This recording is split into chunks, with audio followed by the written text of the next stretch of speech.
kakak kelas korban yang duduk sama-sama dengan ancaman hukuman 7 tahun penjara.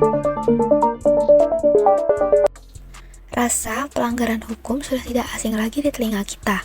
Secara harfiah, pelanggaran merupakan situasi ketika peraturan tidak terpenuhi akibat tindakan seseorang, sedangkan hukum adalah sesuatu sistem norma dan aturan untuk mengatur perilaku manusia, sehingga pelanggaran hukum bisa dikatakan adalah suatu tindakan melanggar aturan yang tidak sesuai dengan hukum yang berlaku. Terdapat dua penyebab pelanggaran hukum. Yang pertama adalah kebiasaan, yaitu suatu tindakan yang dilakukan oleh sebagian masyarakat yang menganggap bahwa adanya hukum adalah untuk dilanggar, padahal hukum itu sendiri ada pun untuk mengatur segala perilaku manusia dalam bermasyarakat. Penyebab yang kedua adalah hukum yang berlaku tidak sesuai dengan situasi dan kondisi masyarakat. Pada saat itu, terdapat masyarakat yang melanggar hukum atau peraturan tersebut. Polisi telah menetapkan 2 tersangka dalam kasus perundungan di sekolah menengah pertama di Cilacap, Jawa Tengah. Pihak sekolah menyebut para tersangka merupakan kakak kelas korban dan juga disebut sebagai siswa berprestasi.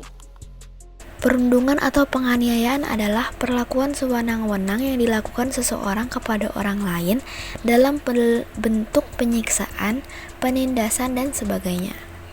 Kasus perundungan di Cilacap ini viral di media sosial pada tanggal 30 September 2023. Tersangka dijatuhi pasal berlapis, yaitu pasal 80 dengan ancaman hukuman 3,5 tahun penjara, serta pasal 170 KUHP dengan ancaman hukuman 7 tahun penjara. Direktorat Reserse Kriminal Khusus Polda Riau tangkap seorang bandar judi online. Tidak tanggung-tanggung, omset yang didapat pelaku dalam 1 minggu mencapai 100 juta rupiah.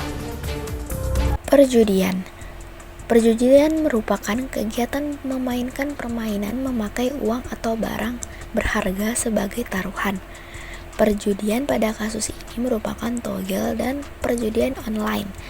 Cara menangani kasus ini adalah kita bisa mendukung aparat penegak hukum untuk memberantas bisnis perjudian dengan menangkap atau melaporkan pelaku judi.